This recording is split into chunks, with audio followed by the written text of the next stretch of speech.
Hey there guys, it's Max Illingworth here. I'd like to ask you a question. How many of you like to look at games not by grandmasters or by the old masters, but games between club players or strong club players? I believe that there's actually a lot that we can learn also from the games of less strong players, because when we look at a club player's game, we can sort of see the type of mistakes that are being played as well as different good moves. And then we can sort of learn how to punish those mistakes and beat those players ourselves. So on that basis, actually, I was quite impressed with this particular game I saw from this South American Zonal tournament, a women's Zonal tournament. And the players were Aileen Martinez against Maria Fernandez. And I thought that Black played an absolutely model game for the Maroczy bind structure. So let's check it out and see how things played. So it was e4, c5, knight f3, and for those of you who have my book, Dismantling the Sicilian, 2017 edition, you'll know how hard it was for me to prove an advantage against a knight off Sicilian with knight c3 and a6. Ultimately, I recommended h3 and bishop e2 as different options for white. But to be honest, if Black plays correctly, then you shouldn't have a worse position either.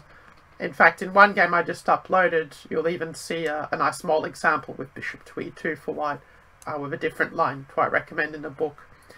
Anyway, when people don't want to face a knight off, they're often going to play bishop to b5 check, or they may play c3, which is the subject of another recent blog post of mine. But anyway, we had bishop b5, the Moscow variation in the game, has the advantage of allowing us to castle kingside quickly. So Black played bishop b to d7, bishop takes d7, excuse me, and queen takes d7. Now, for those of you who maybe are not so familiar with this position, feel free to pause the video and ask yourself, what would be the two main plans for white in this particular position? So I'll give you a moment to think about it. Okay, so the plan white played a game, as you might have guessed from the spoiler alert at the start, was the Maroczy setup, where we go c4 and d4 accordingly. If you're a more attacking or tactical player, you might prefer to go for castles and to play the setup where you go c3 and play for a quick d4. I have played this a couple of times myself, and I can highly recommend the game between David Smurden and Twan Berg from the 2015 Batavia event if you want to see how that plays out. I may well even do another video on this if I get enough requests. Anyway, after queen takes d7, we had c4, knight to c6. It's true there are some subtleties where you can sometimes delay the move knight c6, but let's get to the position that arose in the game, to the middle game as such. So we had knight c6, castles, g6. So Black is playing a normal sort of dragon setup associated with the bind.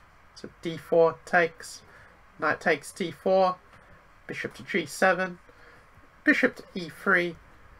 And if we take this position after knight f6, f3, castles, and now knight to c3, well, okay, who do you think is better in this particular position? Yeah, there we go. So, okay, feel free to pause the video if you need some time to think about it. Well, for this position, I'd say it's probably close to equal, because compared to a Maroczy bind, we have this question of, well, who benefited from the trade of light squared bishops? On the one hand, white will say that he, or rather she, benefited because, we don't have this light squared bishop stuck behind the pawns. At the same time, you probably know the rule of thumb that when we have a space disadvantage, we should exchange the minor pieces to give us more freedom for our pieces to find active squares. So that's kind of the question at play here. Personally, I think it is a close to equal position for Black, but certainly we do have to handle it with care. I know there are players such as Sergei Tivyakov, for example, who have been quite successful with these sorts of positions as white in the past. So in the meantime, excuse me, we could perhaps take the Daryl Johansen exercise and see if you can sort of suggests what the most common moves are for black in this position. So feel free to pause the video if you need some time to think about it. So without further ado, the most common move here is actually a6, which was even played recently in a game between Caruana and Kasparov in the 2017 St. Louis event. This was a rapid and blitz event. There are also some other moves. Rook f8 is the next most common, followed by rook a to c8.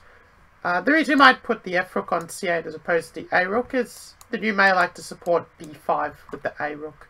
So that's kind of the logic there. It is true, I do think white might be a touch better after the move b3, but it's not the end of the world for black either. And some other moves are also e6 and rook ft8. I think e6 is actually how Kovalyov played against Moulton Lee in the 2016 Abu Dhabi Masters, if I'm not mistaken. So you may like to check that game as well for some ideas. Now, in the game, black actually played quite an unusual idea. Excuse me. And considering the last video I made about how the trade of minor pieces tends to favour the side with less space, in that sense, knight d4 would probably seem quite a natural move. At the same time, I'm not so sure if it's such a clear equaliser for black, because, well, it also frees white's position a little bit as well, where white can maybe find it a bit easier to support a c5 or an e5 break, which are the main breaks you sort of associate with this kind of bind structure, now that the bishop on d4 is actually supporting them. So black continued with queen c6, continuing in a very direct sort of fashion. Personally, I think that to do well in these positions as black, you probably have to be a little bit more patient. If you try too hard to play directly, unless say you're getting an, I know, some fast d5 break or something, then you're going to have to be a bit patient and sort of maneuver our way to equality. If we try too hard to attack them, maybe we're just helping them play the moves they want to play.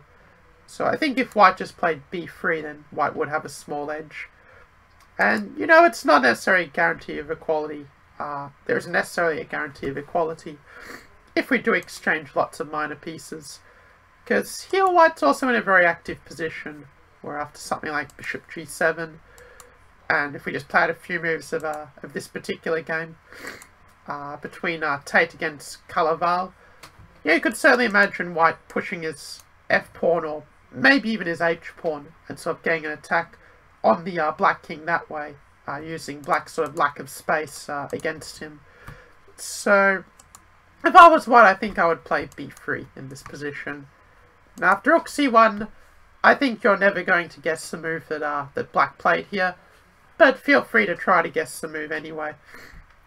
So if you want to play queen takes c4, well, in that case, I suppose white's idea was to play knight d5, and let's see what's happening after queen takes a7, after a2, I should say. I suppose you could play knight takes c7, but to king h8, after all, I don't see anything terribly wrong with this for black. We have successfully grabbed a pawn, and if white plays bishop f6 and then queen takes d6, for example, well, then we could probably take with queen takes b2, or yeah, with this I can even see that queen e6 would be a much better move again, actually. The reason for that is if queen takes e6, well, we can actually win the knight after rook to c7. We should be careful to avoid any annoying little tactics, but if we play, say, rook a to e8, that knight just has nowhere to go, and we would actually win the piece directly. So queen c4 might actually be a decent move in this position. At least I can't see anything really wrong with it. But in the game, black played this move e5 first, which, we have the bishop on g7. We normally wouldn't even think of playing a move like e5. But maybe it's not so terrible in this position. So we had bishop e3, queen takes c4, and now if white plays queen takes d6, then we can probably go rook d8 and ask a few questions to white. For example, queen e5 would not be a great idea. Can you tell me why? Well, the reason is that knight g4 is going to come hitting a the queen and the bishop. And it gets even worse for white after, say, queen to c5. You can take on e3 and... Okay, can you tell me the trick now? Very good. We have bishop to d4 and we can win the queen in this way. So, after queen takes c4, white opted for knight d5, a bit like we saw when the pieces were back here. So queen takes a2, white played knight takes f6. For what it's worth, maybe white should have gone for rook to a1. It does raise the question of what if black plays queen to c4. But I think I see what white's idea is here. I think I missed it when I showed the queen c4 line earlier. But actually, you can play rook c1, and I'm not sure if black necessarily has better than a repetition here. Just to show why. If we do put our queen on b5 or a6, we're going to get hit by a knight c7 fork. So if we take on b2 instead, well, that's the way to play for the win. But I guess we can play rook f2 in reply. And if they... Well, they can't really go to b5, right? But then there's knight c7 and, you know, they are... Excuse me. They are regaining the exchange. And after, say, queen to... Yeah, it's so easy when a computer can tell me what square to go to after queen b4. No, I guess this position should be, you know, okay for both sides. Either take on a7 or go rook b1 and go after b7 pawn that way. I'll go with rook a7 just for simplicity's sake. And yeah, I mean, this position should be... Actually, I think I prefer white here, because we can sort of get around to attacking those pawns quite easily. And that could be a problem for black, that our knight and bishop are a little bit passive here. So that's why I think it may be best for black to take the draw rather than venturing. Queen takes b2. But I guess if that had been the game continuation, well, we wouldn't be talking about the game now, right? So we had knight takes f6, bishop takes, well, I went yum-yums on d6, bishop to g7. And after rook f2, we can sort of see that, you know, black is up a solid pawn if, you know, we count the pawns. And after rook fd8, black's got a, you know, it's got a good sort of consolidated position as well. Apparently the best move is actually to play queen b3 and just make sure your pawn's covered that way. Maybe you can also jump in with the rook. Your bishop's under attack. And sort of think about defensive moves in general. We're not just looking to defend against their threat, but it's really great if we can defend and attack them at the same time, because that's how we can take their initiative away from them.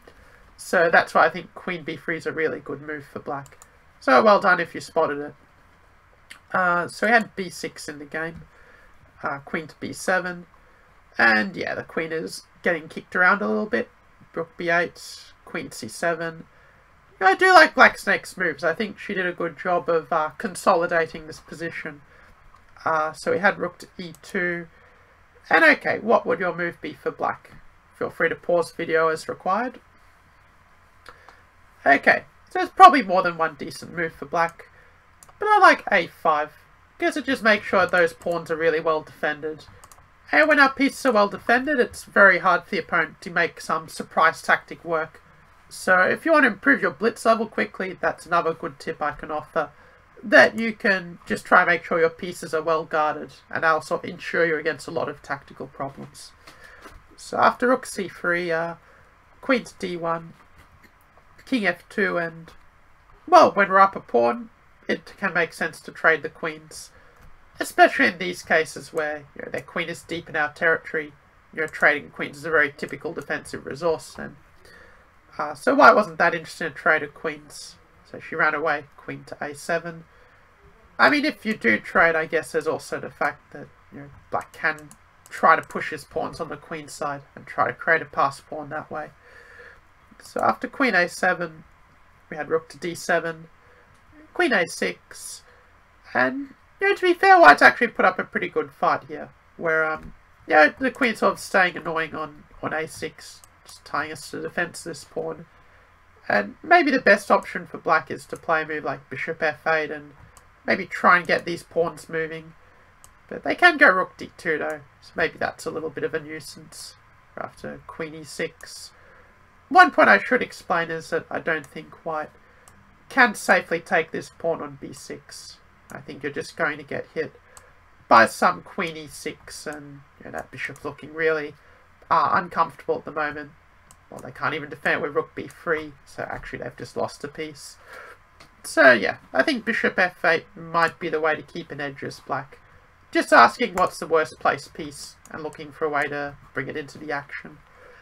In the game we had queen to f6, white played g3, bishop to f8, and white opted for queen to b5. Certainly a possible move, although I do think there was a case for trying to penetrate black's position with rook c6 or rook c8, because that's why we put our rook on the open file, to eventually invade down that file and put pressure on the opponent's position.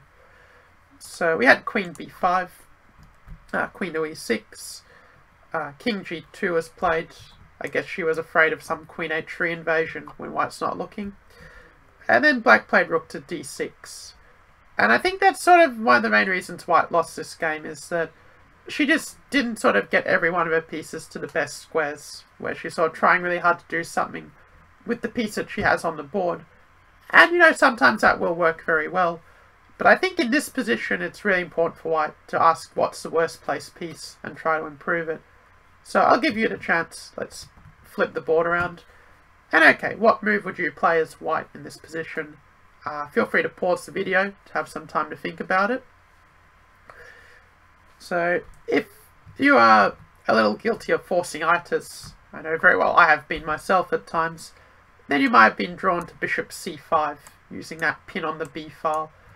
At the same time, if we look at the pawn structure, we can say that black's bishop is sort of on the same colour complex as the fixed pawns, and white's bishop and pawns kind of complement each other quite well. So since white's bishop's a bit better than black's, I wouldn't really be in a hurry to trade the bishops. I think I'd rather play that idea we saw earlier, of rook c2, and try to get right into black's position that way. I think it's by playing this that white can perhaps claim drawing compensation even. If black does play a move like rook to d8, maybe we'll put the rook into c6 or maybe c7. Rook 6, I guess it's possible to do it like that. I was just thinking to myself whether there's some way to try and get the rook in, but I'm not sure if black can really do that. Because if takes, there is rook takes, and this fork will see white regain the pawn and certainly equalise here. So that's what white should have played. Sometimes in chess, we shouldn't necessarily look for an absolute solution. Something just solves our problems in one move. So I'm just putting that one piece on a better square as a way to to make our life better. So after bishop c5, black found a very nice move, rook to c6, and probably white already has to admit her mistake a little and play the move bishop to d4. It's a nice trick, isn't it? Going for the exchange of rooks. Certainly black's better here with the extra pawn, and we could definitely envisage that bishop getting to a great diagonal on c5.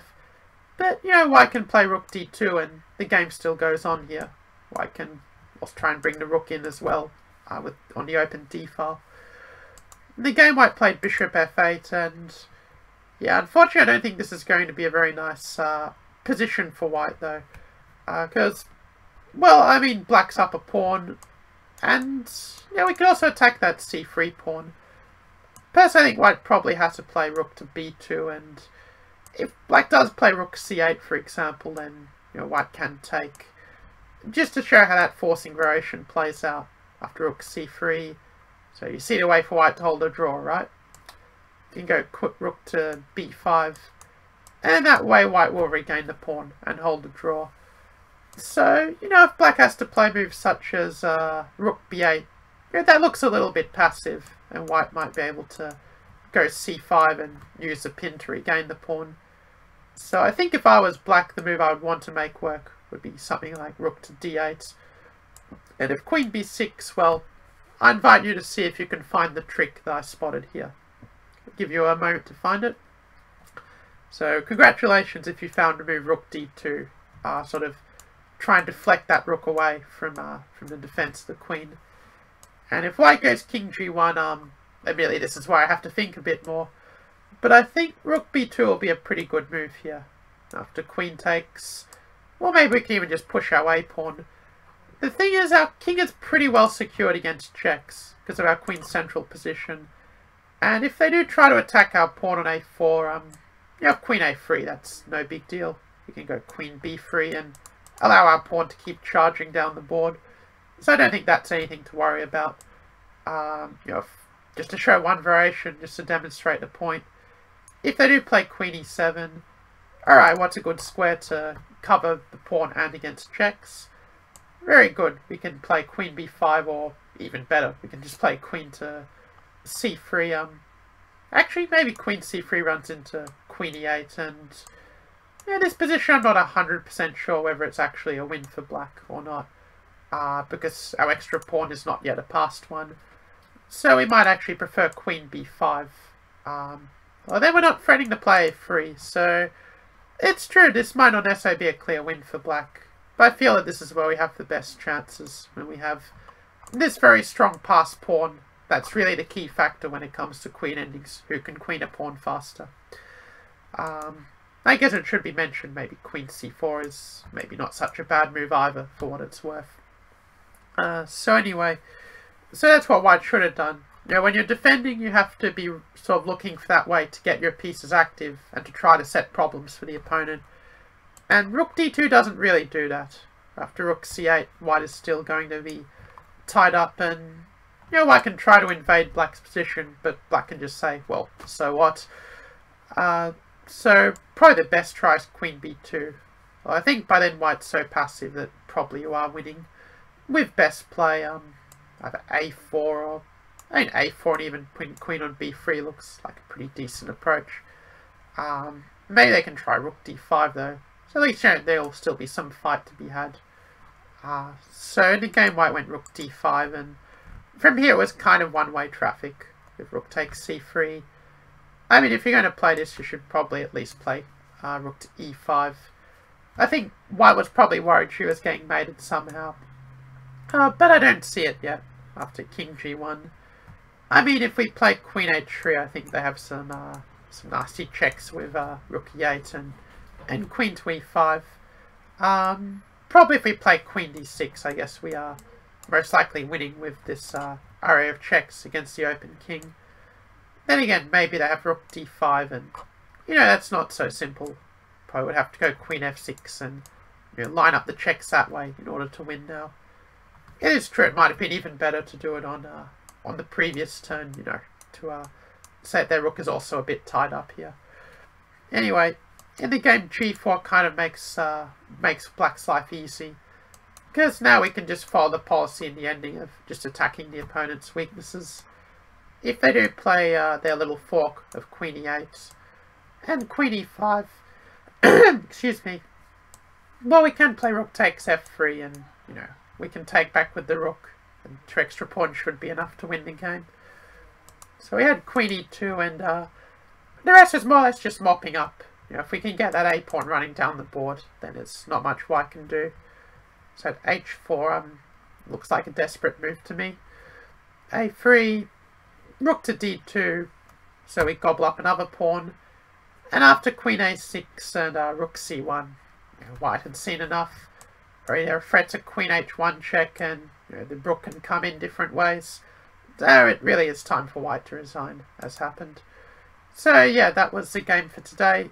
Let's just recap just a couple of the lessons. So, well, we saw in this position how, if black tries too hard to play aggressively, then, they can sort of find themselves in a bit of a passive position where, sort of white wants to play b3 anyway.